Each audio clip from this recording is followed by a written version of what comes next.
breakfast, lunch.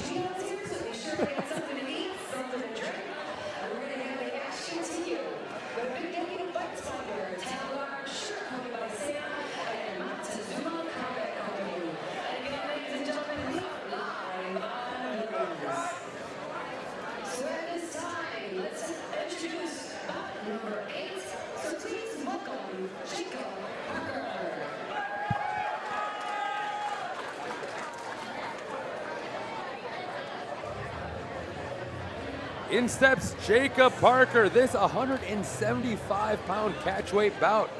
This bout brought to you by Fight Finders. Jacob Parker, 21, 6 foot tall, and 0-1. Coming to us out of Headbanger Kickboxing. Most recently saw action pretty recently in February. Although February certainly gives you enough time to kind of take, he didn't get the W then. He's kind of had some time to maybe regroup and put together a proper fight camp to here. Stepping out on CK4, stand your ground. It's always good to get maybe a little, after a loss, take a little bit, look at what what maybe went wrong, what you could have done better, and then bounce that into the next, the next fight camp. But like I said, as long as you're not taking really hard beatings or taking a lot of damages, get in there and keep getting your feet wet and test what you're trying in the room.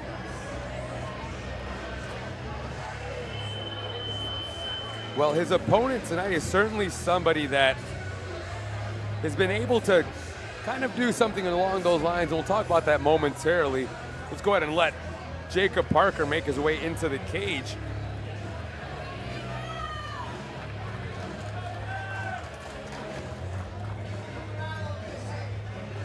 Ladies and gentlemen, at this time, please welcome to the cage, Mazin, Polus.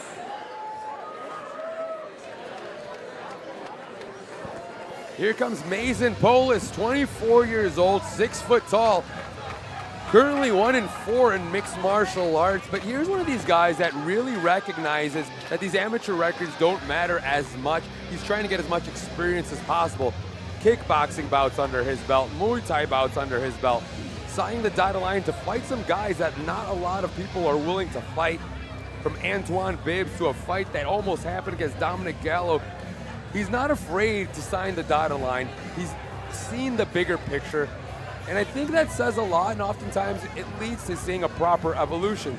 That 1-4 record, not necessarily indicative of the product we have stepping in the cage right now. It's absolutely, and like I've said, over the course of the night, as an amateur, there really shouldn't be any no's. There's no reason to say no. Get in there, get the experience, fight, take your wins, take your losses, learn from them, and then move your way on into the your professional side with all the mistakes, all the right things you did, put it all in the right spot and move and then grow from that. Yeah, he's even early on, I remember him in one of his first fights taking on a guy named John Mora, a guy with a ton of experience, but he recognized, hey, it's a kickboxing bout, I want to be an MMA fighter, so I'm taking steps. Oftentimes you jump in the deep end and stay there. It doesn't always do the trick.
Josh Stewart, our referee, as Mazin Polus takes on Jacob Parker.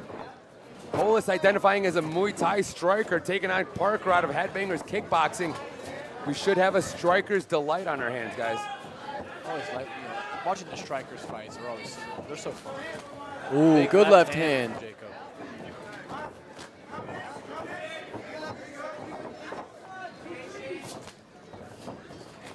Ooh, very good body shot.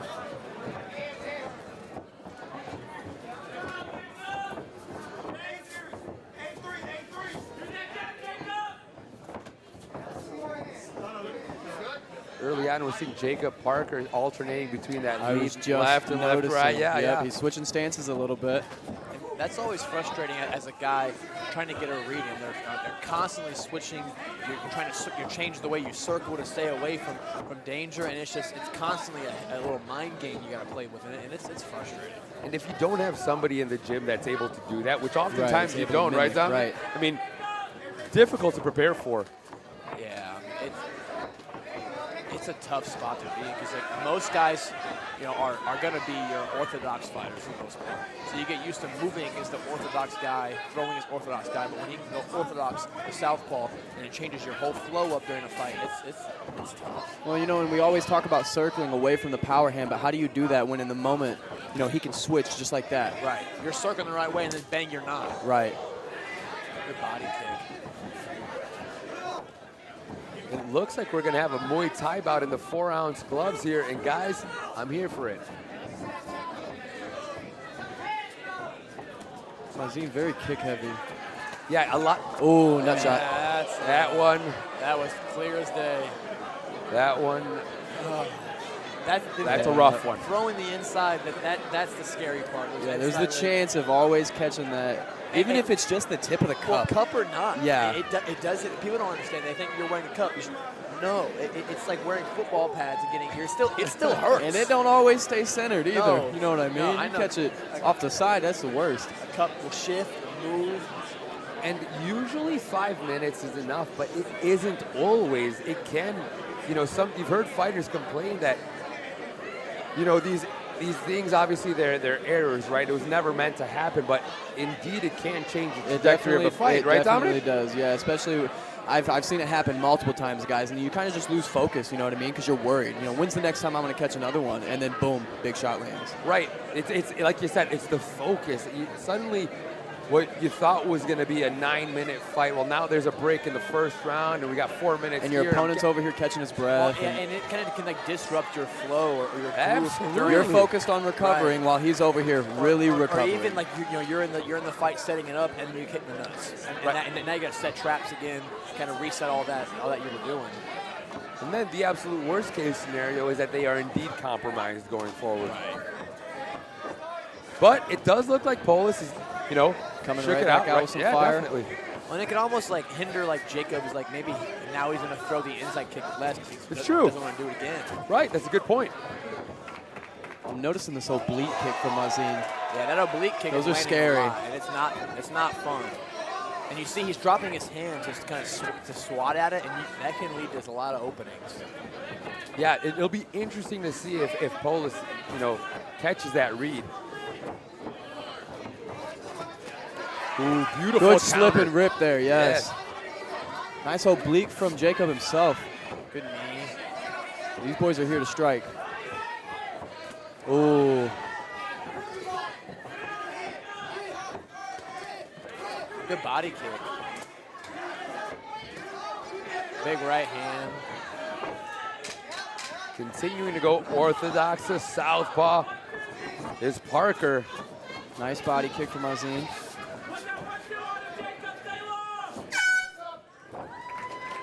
Nice round from both of It's them. an exciting round. Just a lot of the stuff people like to watch. The stand up where you can just tune in and it's exciting the whole way through.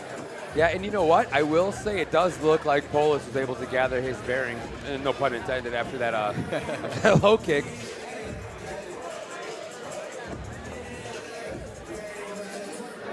So, boys, you're my color commentators. Who won that round? I noticed a lot of heavy hands from Jacob and a lot of heavy kicks from Mazin, but honestly, it looked like the hands were landing a lot more from Jacob. I would say just based on, it's a close round, but the pressure from Jacob on the front foot, yeah, the whole time. He was more on the aggressive side, which looks better to the judge. Yeah. If the strikes are equal, you're landing a lot. Okay, now who's the aggressor? Who's setting the pace?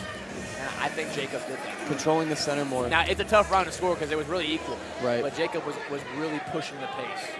Certainly a lot to look forward to in these next 2 rounds. It'll be interesting to see how this fight evolves. But I'd have to agree, it did look like Jacob was catching a beat on Polus, especially with that alternating stance, you know? Right. Just makes it difficult to adapt. But Polus is looking to take the center of the cage, it looks. I like watching this too because, like Dominic said, Polus is more of a kick-heavy guy. Jacob's throwing more hands, so you have the differences in the strikers. One throwing kicks, one throwing hands. So it's kind of like It's a good mix. Who lands first? Like, right? Who's do more damage? And clearly the kicks of Polus are finding their mark. You're starting to see some of that redness you're showing seeing in him where- the midsection, right, of Parker. Hard, heavy shots by Jacob.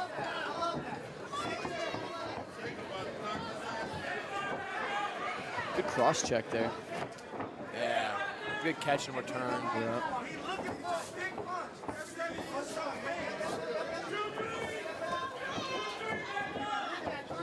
Yeah, Jacob's doing a good job of keeping Polus kind of like almost always like close to the cage where he can't do a lot of escaping.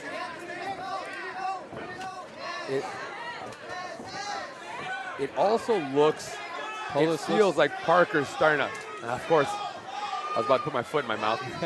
It looked for a moment as if Parker was starting to really right take hand. control. Well, it seems like we're back to what we were in the first round with Jacob controlling the center again. Mazin kind of working off the wall. But again, still very much in the fight, still giving Parker something to think about. There you see some hands Right, from little- Polus. Oh yeah, I mean both these guys. I mean this is a tough one to score. This is where I'm glad I'm not a judge and I get to just watch and talk about Isn't it fun being a nerd in the booth? Oh, I love it, dude. Nobody hates the commentators. They hate judges.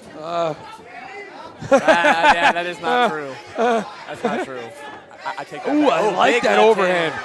Followed by a nice head kick. Jacob doing a really good job of staying outside that front foot when that southpaw stance. And Good something point. people don't understand is you can cover a high kick and it still hurts. Oh yeah. I mean, Polus is covering the high kicks, but they're still connecting. It's a rough on the arms, shakes your center Yes. into the core. And sometimes the foot can creep behind that hand and still kind of, Oh, big overhand there by Parker. Jacob seems to be landing some very he's finding clean the home shots. for a lot of those big shots. Ooh, It's a good big, oblique. some big breaths from Polus as well now. I like the punches now coming in front of the kicks. No more naked kicks from Polus when they do come. Both guys are doing a good job of mixing up head body with the legs. I mean, they're just doing it all really well. Here comes the head kick from Parker.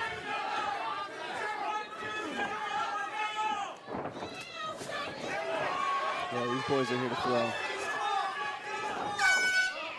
Yeah, these guys are in there fighting.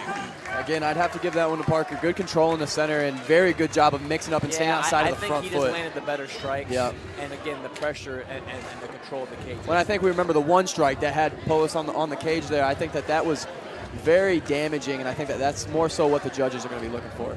Yeah, when that left hand, it's like a left overhand. That's Yeah, and it's he's swooping twice, his right? head down with it, so his head movement is on point too. And when it connects, that moment you're talking about, I know exactly what you're talking about, Dominic. I didn't love the way Polus kind of retreated back. He clearly, Exactly. If he wasn't rocked, it certainly looked like he may have been. It's a tell to the judges that, hey, I don't feel good. Correct. And potentially just more of that tide continuing Right. in the favor of Parker. But again, a whole round left. And with these guys swinging for the fences, anything is possible. Anything can happen. Especially at this size. Yeah, these are big boys.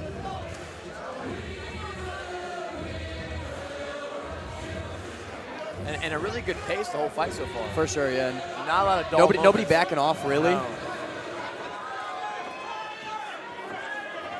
Both fighters meeting in the center of the cage, immediately going to work. Polus is landing a lot of body kicks. And I'm noticing, Yeah. that it doesn't even seem to be phasing Yeah. Parker. Yeah, Parker's a Terminator out there. You see him just continuing to pressure forward.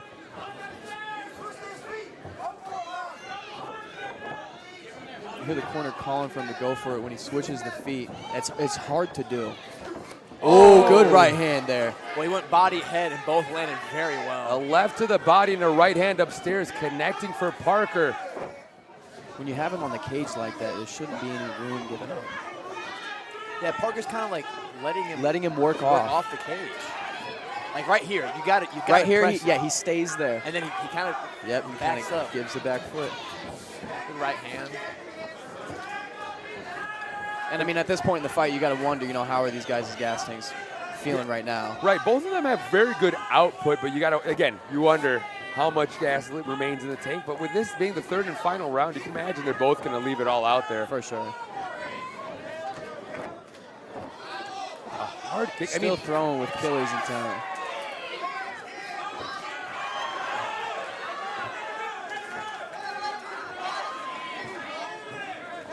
Good knee.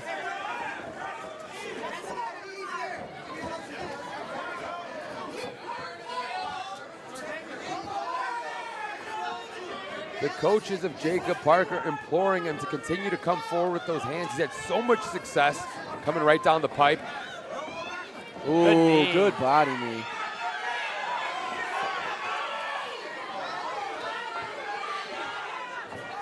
Returning with hands, though, was Parker. Good jab. Snapped his head back there. So, you guys talked about Parker maybe not, you sometimes letting Polus off the hook, but he's just one of those fighters, Polus is, that he just kind of figures out ways to stay just in the fight enough, right? No, Give you plenty to think about. Even if it is kind of the tide is in your favor from beginning to end, you can't sleep on someone like Polus in 4-ounce gloves. No, absolutely not. I mean, he's still snapping Parker's head. Right. These boys are picking it up a little bit. Oh, and Mouthpiece knocking out the mouthpiece. What a gentleman. Right? What a gentleman. I don't know Protect if those I would pearly have whites. done that. I'd have kicked it through the fence. Yeah. It's in the front I row, might have pal. grabbed Let's it and go. thrown it. Ooh, Nice. good uppercut there. These boys are going after it in this last 10 seconds. 3 rounds and not a takedown in sight. Wow. What a bout between Jacob Parker and Mazin Polus. The respect that has to be shared after a battle like that between these two. You gotta love it, man. And it's something that unless you fight or been around the fight game, you'll never really understand. It's, yes, like when you fight, it's you're trying to hurt the other person. But at the end of the fight, when it's all said and done, you just shared an incredible moment, and during that time, you have to respect each other. Yeah, definitely. You earn that respect. Definitely. And no matter the result that we're about to get, both of these fighters are willing to go out on their shield had it happen. Right. We certainly completed all 3 rounds with a lot of action, but both of these fighters were willing to go out on the shield if it was going to happen. That being said, both of them had full killer intentions. Pure entertainment, really. No doubt, from beginning to end here at CK Fighting. Fantastic matchups, unbelievable action. And now we get to put a bow on this one. As we get our official decision, the scorecards are tabulated. This is Tina Colonna.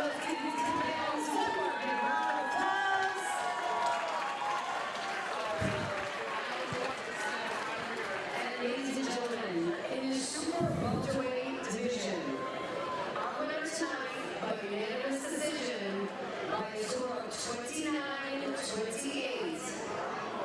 Our winner tonight, out of the blue corner. I'm going to guess that they gave that 3rd round to Polus, is what I would think, because the pressure in the first 2 rounds was unstoppable by Jacob.